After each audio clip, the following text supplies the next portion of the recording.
আমার সন্তান যদি সুস্থ হয়ে ফিরে আসে, আমার সন্তান যদি ভালো হয়ে যায়, আমি সন্তানের মা হয়ে মান্যত করছি, আমার সন্তান সুস্থ হওয়ার পরে আমি 7 দিন পর্যন্ত কবরের মধ্যে অবস্থান করব। কয়দিন? 7 দিন। ঠিক দেখা যাচ্ছে একদিন তার সন্তান সুস্থ হয়ে ফিরে আসলো। ফিরে আসার পর তখন মা ওই মান্যত মোতাবেক তখন তিনি 7 দিনের জন্য কবরের মধ্যে অবস্থান করলেন। কবরের মধ্যে যখন অবস্থান করলেন, ওই মহিলা কবরের মধ্যে দেখতে পেলেন একটি জায়গার মধ্যে একটি দরজার দুইজন অবস্থায়, 2 অবস্থার মধ্যে রয়েছে। এক নারীকে এমন একটি পাখি তার পাখা দ্বারা বাতাস করতেছে, পাখি তার পাখা দ্বারা বাতাস করছে, আরাম দিচ্ছে। আরেক নারীকে তার মাথার উপর বসে একটি পাখি তাকে কামড়াচ্ছে, তার মগজ কানা খেয়ে ফেলতেছে। 2 নারীর 2 অবস্থা, 2 পাখি 2 অবস্থা করতেছে। যেই নারীর উপর পাখি পাখা দিয়ে বাতাস করতেছে তাকে জিজ্ঞাসা করা হলো, আপনার এই সুখ কেন, আপনার প্রতি এই আরাম কেন? তখন ওই নারী বলল, আমি দুনিয়াতে থাকা অবস্থায় আমি আমার স্বামীর খেদমত করেছি, আমি আমার স্বামীর অর্ডার মতো চলেছি, আমি আমার স্বামীর আনুগত্য করেছি, সেজন্য আমার উপর খোদা রাজি হয়েছে। আমি যখন মৃত্যু করলাম, মৃত্যুর পরে আমার স্বামী আমার উপর রাজি ছিল, সেই জন্য আমাকে জান্নাতের মধ্যে আমাকে পাখি দ্বারা তার পাখার মাধ্যমে সারাদিন বাতাস করতে থাকে। উচ্চ আওয়াজ বলি সুবহানাল্লাহ। তখন দ্বিতীয় নারীর কাছে গেলেন, অমুক ব্যক্তিকে অমুক নারীকে পাখি পাখা দিয়ে বাতাস করছে, আপনাকে কেন কষ্ট দিচ্ছে, আপনার মগজ কেন খেয়ে ফেলতেছে পাখি? তখন বলতেছে, আমি যখন ইন্তেকাল করছিলাম, আমি যখন মারা যাচ্ছিলাম, আমার স্বামী আমার উপর রাজি ছিল না, আমার স্বামী আমার উপর সন্তুষ্ট ছিল না, আমার স্বামীকে আমি রাজি করতে পারি নাই, সেই জন্য আমার সেই স্বামী রাজি হওয়ার না কারণে এখানে আমাকে আযাব দেওয়া হচ্ছে। পাখি সারাদিন আমাকে কামড়াতে থাকে, আমার মাথার মগজ কানা কামড়াচ্ছে, আমি কষ্ট পাচ্ছি। তখন তিনি বললেন, আমি তো এখানকার মানুষ নই। বলছেন, আপনি যখন আমার দুনিয়াতে চলে যাবেন, আমার স্বামীকে আমার কথাটা বলবেন, তিনি যেন দয়া করে আমি মহিলাকে তিনি মাফ করে দেন। তখন ওই স্ত্রী যিনি 7 দিন পর্যন্ত কবরের মধ্যে ছিলেন, তিনি 7 দিন পর ওই কবর থেকে আবার উঠলেন। তার ছেলে তাকে কবর থেকে তুললেন। তুলে আনার পরে ওই স্ত্রী যাকে ওইখানে কষ্টের মধ্যে পেয়েছিল, যাকে পাখি কষ্ট দিচ্ছিল, সেই স্ত্রীর স্বামীর নিকট গেলেন। বলছেন, আমি এমন একটি মান্যত করেছিলাম, এমন একটি আমি ওয়াদা করেছিলাম, আমার সন্তান অসুস্থ অবস্থায়, আমার সন্তান যদি সুস্থ হয় আমি 7 দিন কবরে থাকবো। আমি সেই 7 দিন কবরের মধ্যে যখন গেলাম, আমি এমন একটি দরজা দেখতে পেলাম, সেই দরজার মধ্যে 2 জন মহিলা দেখতে পেলাম। একজন মহিলা দেখছি আরামের মধ্যে আছে, তাকে বাতাস করছে, আর একজন মহিলাকে দেখতে পাচ্ছি তাকে পাখি কষ্ট দিচ্ছে, তাকে শাস্তি দিচ্ছে, তার মগজ কানা খেয়ে ফেলছে। সেই নারীটা হচ্ছে আপনার সেই স্ত্রী, যার উপর আপনি অসন্তুষ্ট হয়েছিলেন। উচ্চ আওয়াজে বলি নাউজুবিল্লাহ। আপনার স্ত্রীর সাথে আমার কথা হয়েছে, আপনি যেন আপনার স্ত্রীকে ক্ষমা করে দেন। তখন স্বামী সেই কথা শুনে তিনি মাফ করে দিলেন সেই স্ত্রীকে, যে স্ত্রীর উপর তিনি নারাজ ছিলেন। তিনি মাফ করে দেওয়ার পর আবার ওই মহিলা সেদিন স্বপ্নের মধ্যে দেখতে পাচ্ছে, যেই নারী কবরের ভিতর কষ্টের মধ্যে ছিল, তার মগজ কানা যেই পাখিটা খাচ্ছিল, তার স্বামী মাফ করার সাথে সাথে তাকে আবার আরাম আয়েশের মধ্যে রাখা হয়েছে। জরুরি সুবহানাল্লাহ। প্যারা হাজিরিন, নারে তাকবীর, নারে রিসালাত, একটু উচ্চ আওয়াজে বলি নারে তাকবীর, আল্লাহু আকবার, নারে রিসালাত, ইয়া রাসূলুল্লাহ, নারে গাউসিয়া, ইয়া গাউসুল আজম, আহলে সুন্নাত ওয়াল জামাত জিন্দাবাদ, জিন্দাবাদ, শাহে শ্রীকোট জিন্দাবাদ, মারহাবা মারহাবা। আজকে মাহফিলের সম্মানিত প্রধান বক্তা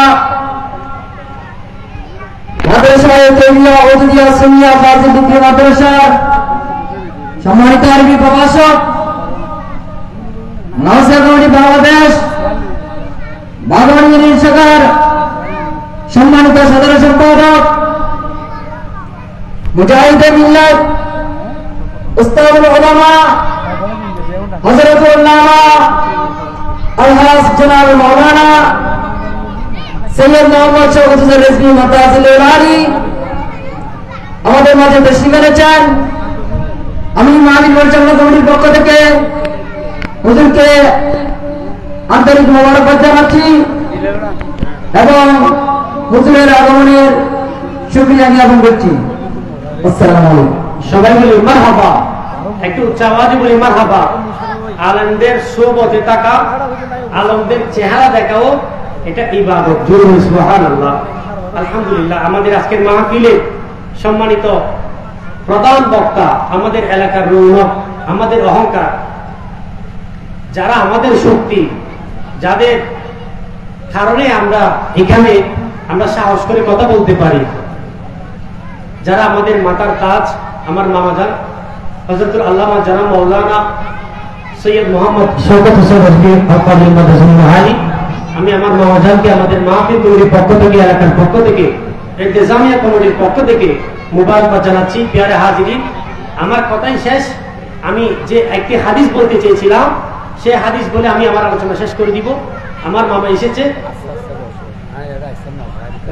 না, যে হাদিস নারীদের ব্যাপারে আল্লাহ রসুল সাল্লাল্লাহু আলাইহি ওয়াসাল্লাম বলছেন, আল্লাহ রসুল যখন মসজিদে হারাম থেকে মসজিদের আকসার মধ্যে, মসজিদের আকসা থেকে 7 আসমানে, সেখান থেকে সিদরাতুল মুনতাহা লা মাকানে যখন গিয়েছেন, সেই দিন আল্লাহ তাআলা যখন আল্লাহ রসুলকে মেরাজের মাধ্যমে জান্নাত জাহান্নাম সব কিছু দেখিয়ে যখন আল্লাহ রসুলকে আবার দুনিয়ার মধ্যে পাঠিয়েছেন, কোন সাহাবী, কোন ব্যক্তি কি অবস্থার মধ্যে ছিলেন, কি অবস্থার মধ্যে থাকবেন, দুনিয়ার মধ্যে কারা কারা জাহান্নামের মধ্যে যাবেন, কারা কারা জান্নাতে যাবেন, সেই মেরাজের রাতে আল্লাহ তাআলা আমার রসুলকে সবকিছু দেখিয়ে দিয়েছেন। উচ্চ আওয়াজে বলি সুবহানাল্লাহ।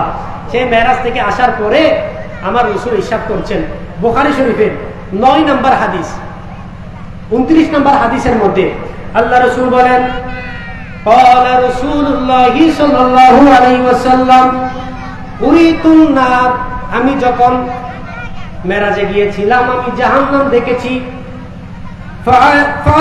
ফারাআইতু আকসার আহলিন নিসা, আমি দেখলাম ওই জাহান্নামের মধ্যে অধিকাংশ জাহান্নামীর সংখ্যা হচ্ছে নারী। জাহান্নামীর মধ্যে অসংখ্য যে মানুষগুলা সেখানে অসংখ্য মানুষ হচ্ছে নারীদের সংখ্যা। তখন উপস্থিত সাহাবী কেরাম বললেন, ক্বালু, তারা বললেন, বিমা ইয়া রাসূলুল্লাহ, কি কারণে তারা এমন অবস্থায় রয়েছে? ক্বালা বিকুফরিহিন্না, তারা কি আল্লাহর সাথে কুফরি করেছে নাকি? সাহাবী কেরাম বললেন, ইয়া রাসূলুল্লাহ, আপনি যে মেরাজে গিয়ে নারীদেরকে জাহান্নামী হিসেবে বেশি দেখছেন, এটা কি কারণে? তারা কি আল্লাহর সাথে কুফরি করেছে? আল্লাহর সাথে কি কাউকে শরীক করেছে?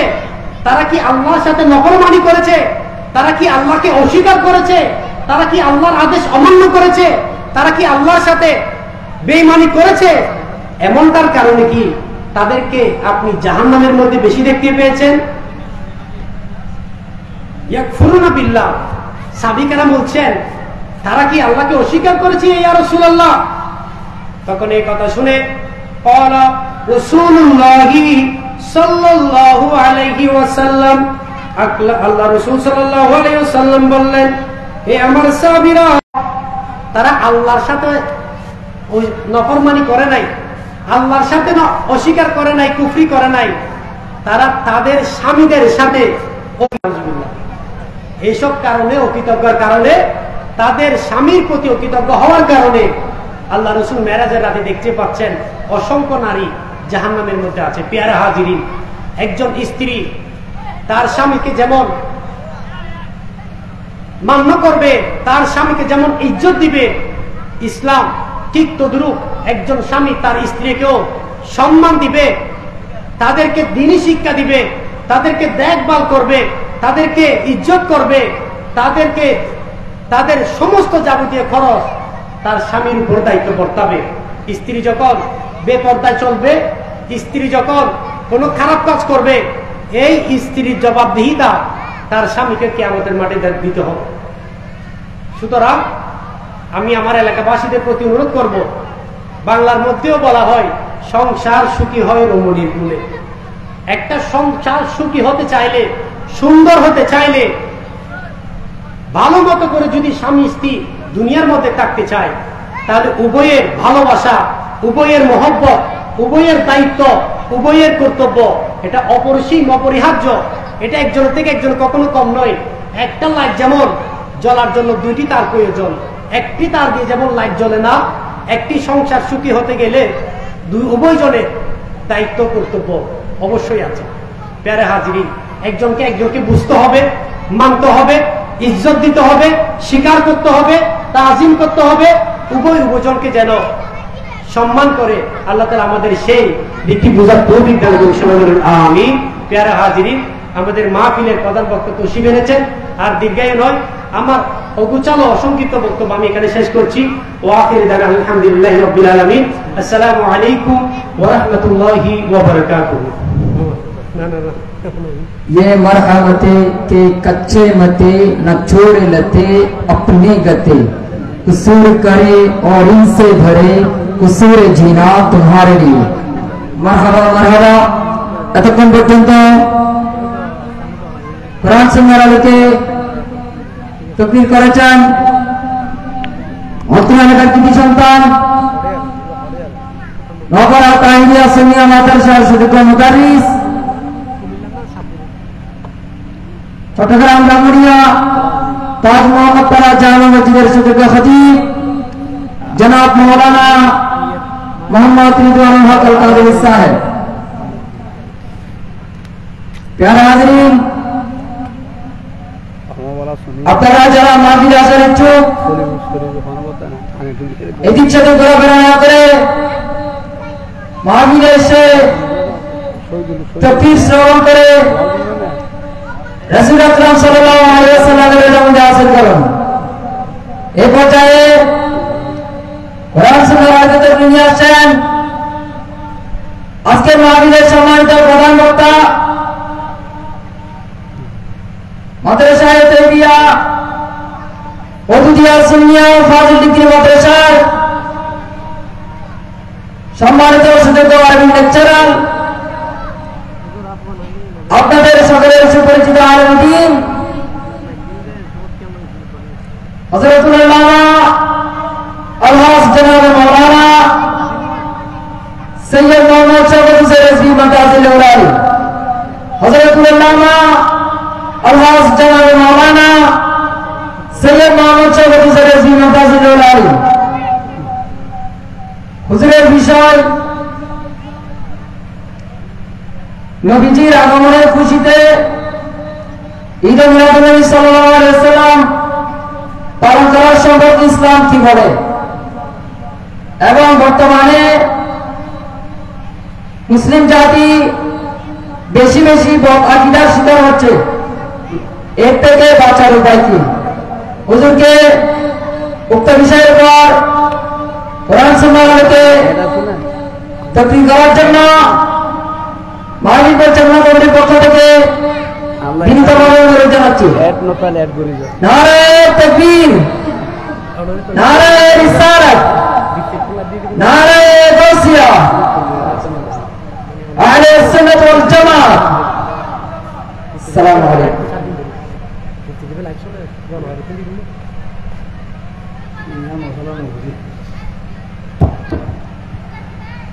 السلام عليكم ورحمة الله وبركاته.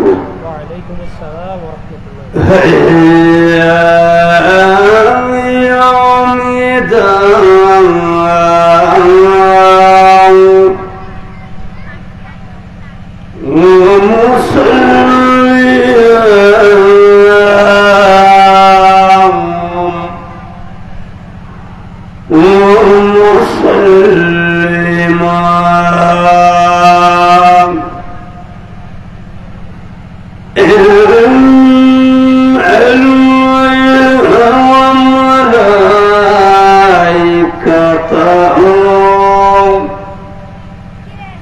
يصلون على النبي يا أيها الذين آمنوا صلوا عليه وسلموا تسليما صلى الله على سيدنا محمد وآله وصحبه وسلم আমি প্রত্যেকের খেদমতে আরো জানাবো আপনারা আরেকটু সামনে থেকে চলে আসেন আরেকটু কষ্ট করে সামনে থেকে চলে আসেন এবং মুহাব্বতের আওয়াজ দিয়ে আমরা একটু দুরূদে মুস্তাফা করব আল্লাহুম্মা সাল্লি আলা সাইয়্যিদিনা মাওলানা মুহাম্মদ ওয়া আলা আলি সাইয়্যিদিনা مولانا محمد نور النبي ناشر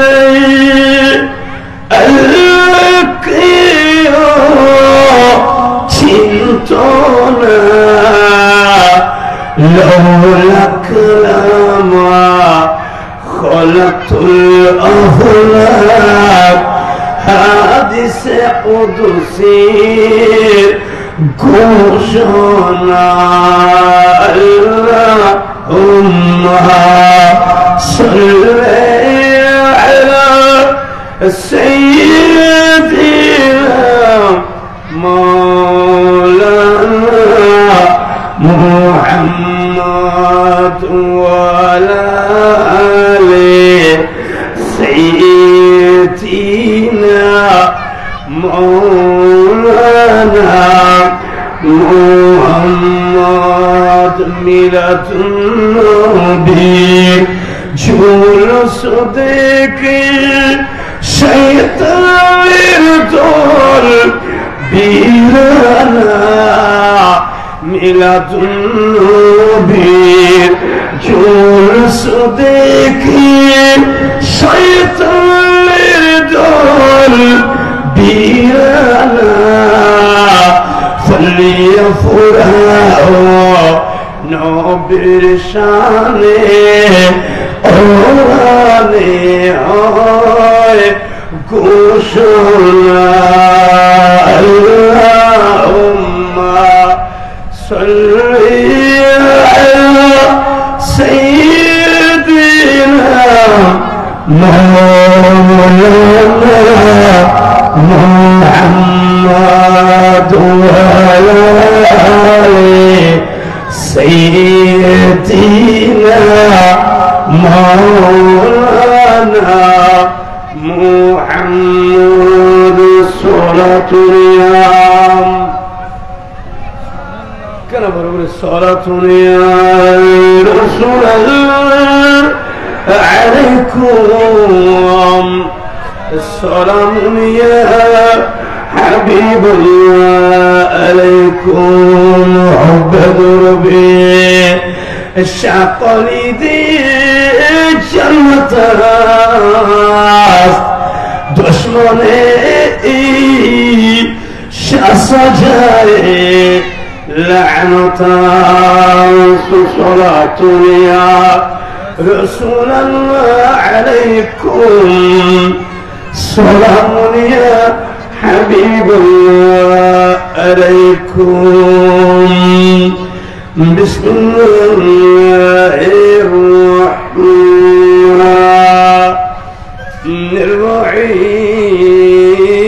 الرحيم قل بفضل الله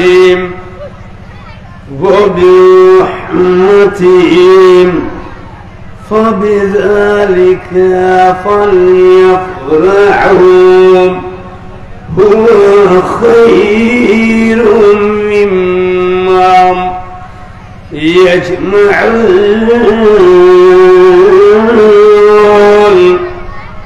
صدق الله مولانا العظيم وصدق رسوله النبي الحبيب الكريم ونحن على ذلك من الشاهدين والشاكرين ربي صل وسلم وبارك عليه جرتا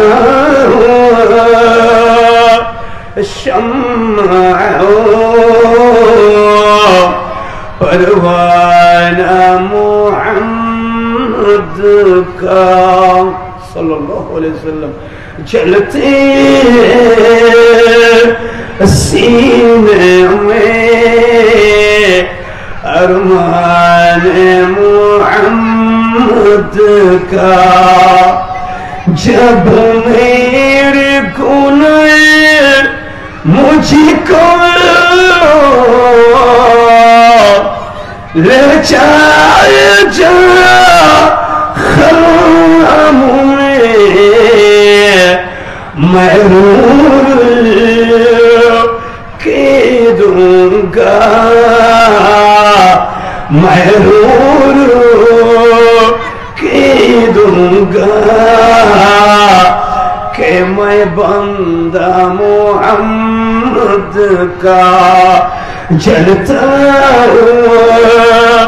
शम्मा परवाना मोहम्मद का जलते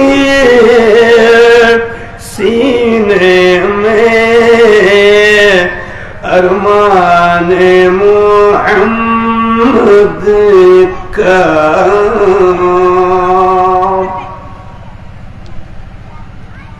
আয়োজিত দক্ষিণ দাউজান থানার অন্তর্গত এই দেশের সর্ববৃহৎ আধ্যাত্মিক তরিকত সংগঠন গাউসিয়া কমিটি বাংলাদেশ ঐতিহ্যবাহী পাঁচখান বৈতলি শাখার ব্যবস্থাপনায় সর্বস্তরের এলাকাবাসী এবং প্রবাসী ভাইদের সার্বিক সহযোগিতায়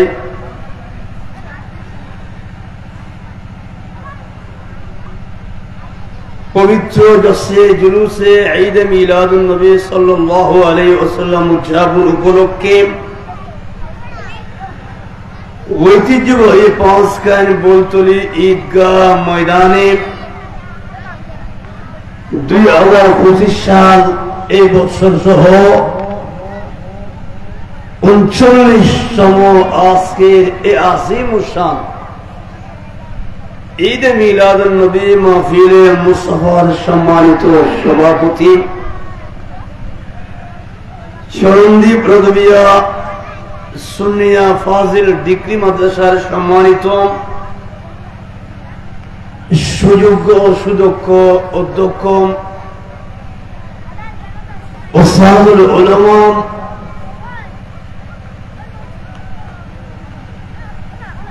মুজাহিদ মিল্লাত হযরতুল আজ আল্লামা শুআইব রাজা কাদেরী সাহেব কিবলা মুদাসিলুল আলিম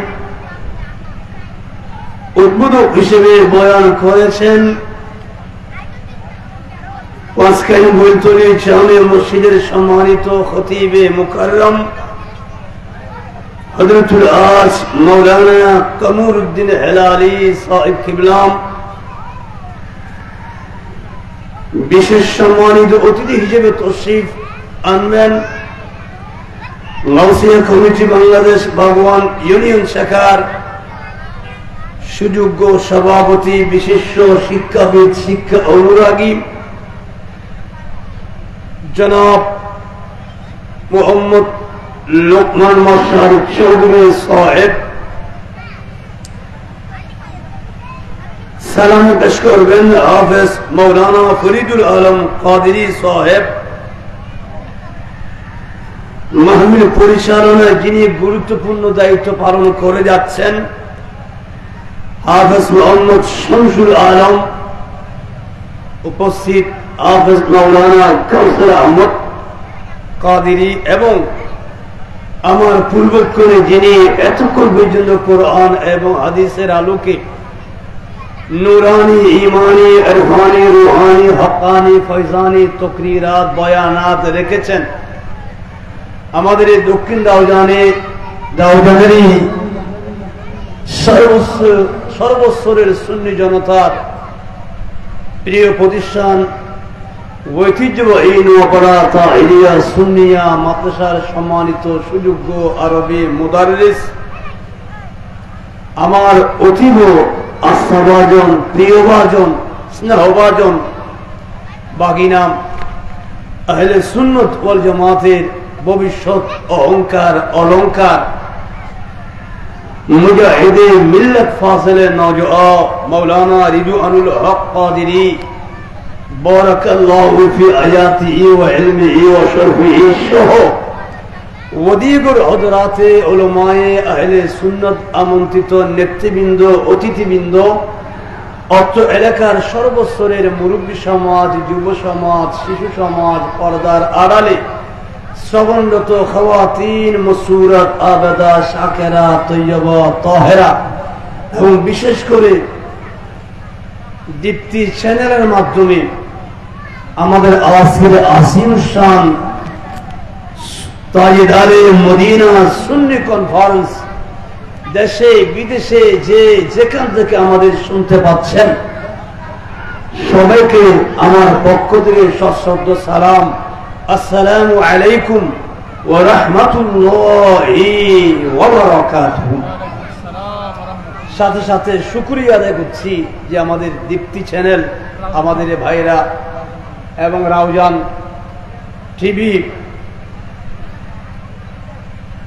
টিভির মাধ্যমে যারা আমাদের এই প্রোগ্রাম দেশে বিদেশে অবস্থানরত ভাইরা বোনেরা দেখতে পাচ্ছেন, আমাদের শুনতে পাচ্ছেন, সকলের শুকরিয়া আদায় করছি। রাউজান টিভি এবং দীপ্তি টিভি শুকরিয়া আদায় করছি ভাইরা যে অক্লান্ত পরিশ্রম করে হযরাতে উলামায়ে আহলে সুন্নাতদের মতো প্রতিটি রাতের মধ্যে সুন্নি আলেমদের ওয়াজ আর নসিহত সোশ্যাল মিডিয়ার মাধ্যমে সম্প্রচার করে জাতির ঈমান আকীদা হেফাজতের জন্য যে নিরলস খেদমতের আঞ্জাম দিয়েছেন, আল্লাহ আমাদের এই সমস্ত চ্যানেলের ভাইদের আল্লাহ হায়াতে, রিজিকে, ইজ্জতের মধ্যে আল্লাহ কোটি কোটি বরকত নসিব করুক। সবাই একবার বলি আমিন।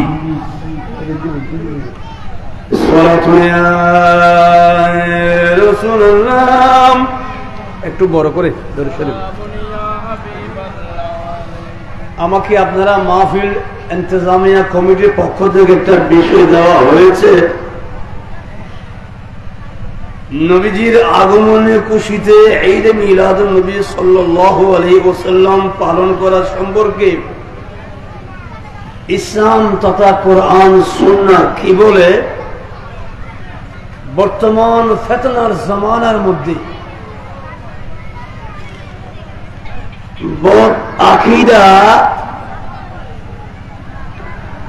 ব্যক্তিদের কাছ থেকে ঈমান আকীদা হেফাজতের উপায় কি, এই একটা বিষয় দেওয়া হয়েছে। এই বিষয়টি আশা করি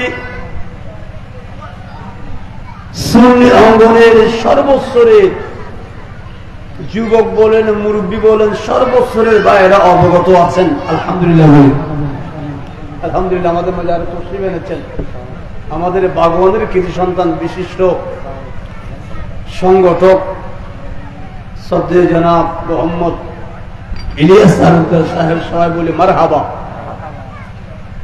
এভাবে একের পর এক মেহমানরা আসতে থাকবেন। আল্লাহ প্রত্যেকের খেদমতকে আল্লাহ কবুল করুক, আমিন বলি। তো বিষয় আমাকে দেওয়া হয়েছে, চেষ্টা করব হুজুর আসার আগ পর্যন্ত কিছু আলোচনা করার জন্য, এবং তার পরপরই আবার আমাদের গাউসে কুমুরের একটা অভিষেক অনুষ্ঠান রয়েছে, সেটাও আমাদের করতে হবে, সেই দিকেও আমাদের লক্ষ্য রাখতে হবে। সবকিছু মিলিয়ে আমরা চেষ্টা করবো সীমিত আকারে সবকিছু গোছাবার জন্য। আল্লাহ আমাদের উপস্থিতিকে কবুল করুক, আমিন বলি।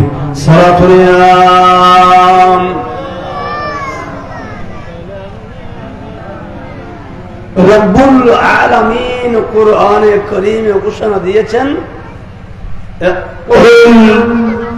বিফাযিলিল্লাহি